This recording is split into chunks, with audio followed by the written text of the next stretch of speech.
Halo teman-teman, berjumpa lagi dengan saya Latifianto, masih di channel dan di pembahasan yang sama, yaitu soal perkembangan terbaru dari Timnas Indonesia dan pernak-pernik ya, hal-hal lain yang berkaitan dengan timnas kita, terutama di kualifikasi Piala Dunia 2026 zona Asia. Di video kali ini saya ingin menghadirkan pembahasan soal penambahan pemain keturunan yang selalu menjadi perbincangan menarik gitu ya bagi para supporter, bagi hampir kita semua. Saat ini pemain naturalisasi memang cukup memberikan pengaruh gitu ya, dampak yang sangat positif yang luar biasa untuk perkembangan timnas kita, timnas Indonesia. Mereka hadir untuk mendongkrak permainan timnas kita yang sebelumnya hanya bisa bersaing di level Asia Tenggara. Kita tidak pernah keluar ke Asia atau bahkan level dunia. Tapi setelah para pemain yang berkarir di Eropa datang menjadi warga Indonesia dan bergabung dengan skuad merah putih, skuad timnas kita langsung mengalami perkembangan yang signifikan. Level permainan skuad timnas kita, timnas Indonesia itu menjadi meningkat pesat. Bahkan ya peningkatannya bisa kita bilang sangat signifikan, terutama jika kita bicara soal perkembangan sepak bola di Asia Tenggara. Sekali lagi ini tidak terlepas dari para pemain yang berkarir di Eropa yang mau bermain untuk timnas kita. Kalau kita hitung sudah banyak nama pemain yang merumput di Eropa yang kini memperkuat timnas Garuda, timnas Indonesia. Yang terbaru dan masih dalam proses menjalani naturalisasi adalah ada nama Ole Romeni yang sudah dipastikan bakal segera bergabung dengan Jay Itzes dan kawan-kawan di timnas Indonesia. Sebelumnya memang banyak yang meragukan apakah pemain ini bisa bergabung dengan timnas Garuda atau tidak gitu ya. Banyak yang meragukan karena pemain ini memang secara kualitas itu tidak main-main. Dia terhitung sebagai pemain grade A di Belanda, di klub yang bermain di Belanda, dan menjadi salah satu tulang punggung bagi klubnya. Pemain-pemain berkualitas seperti Ole Romeni atau Kevin Dix yang sudah bergabung sebelumnya ya, untuk Kevin Dix ini sejatinya memang ya mengharapkan panggilan dari timnas Belanda, dan kita tidak yakin sebenarnya apakah Ole Romeni itu mau bergabung dengan timnas kita gitu, mengingat dia adalah salah satu pemain yang sangat bagus di FC Utrecht. Tapi sebuah kejutan itu terjadi ketika dia tiba-tiba datang ke Jakarta dan mengobrol atau bertemu dengan Pak Erick Thohir dalam arti bersalaman, yang sekaligus menjadi penanda bahwa dia sudah bersepakat untuk kemudian menjalani proses naturalisasi menjadi warga negara Indonesia dan kemudian bergabung dengan timnas Indonesia di putaran ketiga.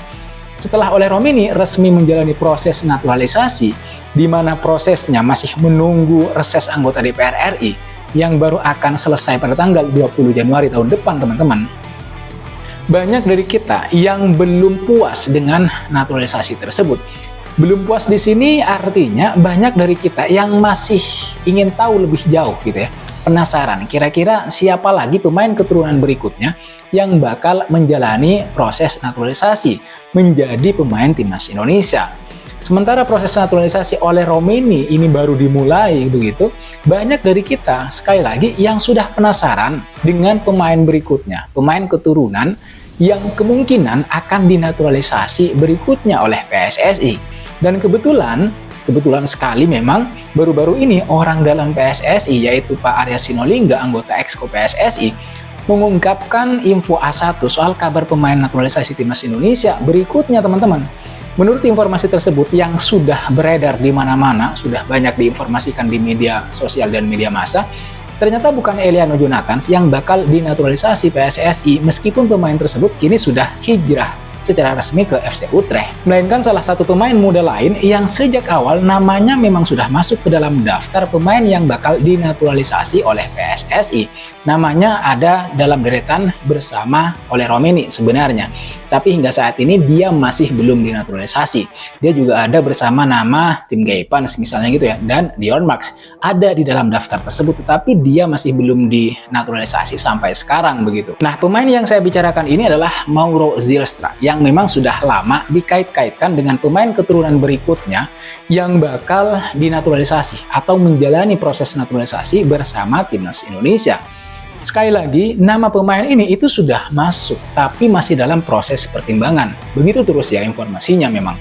Sama seperti yang terjadi pada Emiliano Jonathans, teman-teman, mungkin karena pemain ini masih sangat muda usianya untuk dinaturalisasi dan kemudian bergabung dengan timnas senior, terutama di kualifikasi Piala Dunia 2026 zona Asia, sehingga kemudian pemain ini terus dipertimbangkan begitu. Belum jelas dinaturalisasi apa tidak. Untuk di lanjutan putaran ketiga, memang kita harus mencari pemain-pemain berkualitas Eropa yang memiliki darah keturunan orang Indonesia. Karena setiap lawan yang Indonesia hadapi di putaran ketiga adalah lawan yang tidak mudah, lawan-lawan yang kuat. Semua lawan itu berkualitas. Dan kalau Indonesia hanya mengandalkan pemain yang itu saja dari putaran kedua hingga ke putaran ketiga, maka bukan tidak mungkin kalau Indonesia nanti bakalan kehilangan peluang yang bagus untuk berlaga di Piala Dunia. Apalagi di lanjutan putaran ketiga nanti di tahun depan, di bulan Maret tahun depan, tahun 2025, Indonesia akan berhadapan dengan tim-tim yang memiliki peluang yang sama dengan timnas kita untuk lolos langsung ke putaran final. Yang artinya Indonesia membutuhkan pemain-pemain yang memiliki kualitas bagus, kualitas di atas rata-rata. Itulah kenapa kehadiran Ole Romeni bakalan menjadi berkah tersendiri bagi timnas kita, timnas Indonesia, terutama untuk lini serang.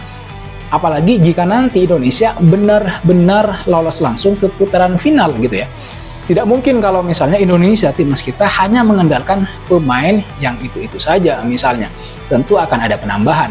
Itulah kenapa bahwa timnas Indonesia akan terus menaturalisasi pemain keturunan baru. Apalagi sekali lagi jika ternyata berhasil lolos ke putaran keempat atau lolos langsung ke putaran final di tahun 2026. Mauro Zylstra yang saya bahas di konten kali ini dan di beberapa konten sebelumnya itu memang memiliki peluang yang besar, memiliki potensi untuk kemudian dinaturalisasi. Ini memang hanya pembacaan, memang masih belum pasti, tapi kita berharap pemain-pemain bagus seperti misalnya Emiliano Jonathans atau Mauro Zylstra atau juga Jairo Riedewald itu mau membela timnas Indonesia. Kalau kita ngomongin soal siapa kira-kira pemain berikutnya, ya jawabannya adalah Mauro Zylstra gitu ya, karena hanya nama pemain inilah yang sejak awal sudah ada dalam daftar PSSI terkait nama-nama pemain yang bakal dinaturalisasi, yang masuk dalam proyek naturalisasi. Sebelumnya memang ada nama Emiliano Jonathans, tapi sampai saat ini belum ada kabar lanjutan selain kabar bahwa Emiliano Jonathans ini sudah dikontak oleh Shin Tae-yong. Gerakan PSSI untuk menaturalisasi seorang pemain memang cukup senyap begitu ya, bahkan tidak terdengar sama sekali. Ini memang gerakan yang cukup bagus. Kita bisa lihat dari proses naturalisasinya Kevin Dix, kemudian ada Ole Romeni atau Mads Hilgers yang seolah mimpi karena tiba-tiba pemain tersebut itu sudah bersalaman aja gitu dengan Pak Erick Thohir gitu. Tiba-tiba senyap gerakannya.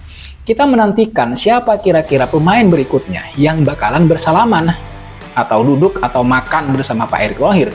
Sebenarnya setelah Ole Romeni bergabung, kita sangat berharap bahwa PSSI ini akan menaturalisasi pemain yang posisinya sebagai gelandang atau pemain tengah secara umum begitu. Karena saat ini kita masih kekurangan pemain yang berkualitas, memiliki kualitas di atas rata-rata untuk lini tengah. Gelandang, pemain yang bisa mengalirkan bola dan menjaga ritme permainan sama baiknya, sama bagusnya. Kalau kita bicara soal Nathan, Ivar Jenner, atau Tom Haye, memang pemain-pemain ini adalah pemain-pemain yang sangat baik, yang sekarang mengisi sektor lini tengah timnas kita, timnas Indonesia. Untuk melawan tim-tim seperti misalnya Bahrain atau Cina, kita mungkin tidak masalah dengan 3 pemain tersebut. Akan tetapi, ketika kita menghadapi tim-tim yang lebih bagus seperti Australia atau Jepang, sangat jelas kita kalah di sektor tengah. Kita tidak kuat memegang bola terlalu lama karena lini tengah kita kalah bersaing. Artinya mau tidak mau, kalau kita pengen memastikan diri bisa lolos langsung ke putaran final atau setidaknya menempati posisi 3 atau posisi 4 untuk melaju ke babak berikutnya, yaitu putaran yang keempat, maka mau tidak mau kita harus menaturalisasi pemain baru. Salah satunya ya seperti yang saya bilang tadi, Mauro Zylstra atau ya Jairo Riedewald. Minimal kita bisa tenang gitu ya dengan keadaan lini tengah kita. Kalau kita memiliki pengganti dengan kualitas yang sepadan dengan Tom Haye misalnya. Gitu ya teman-teman ya. Oke, saya kira itu yang bisa saya bahas di video kali ini. Dan saya ucapkan terima kasih buat kalian yang sudah subscribe, buat kalian yang sudah memberikan kritik, saran, dan masukannya.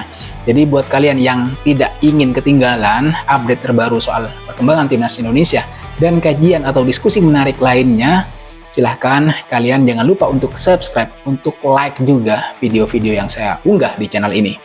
Sekali lagi terima kasih sudah menonton video ini sampai selesai. Jangan lupa like, comment, dan subscribe. Nyalakan notifnya. I'll see you pada next video.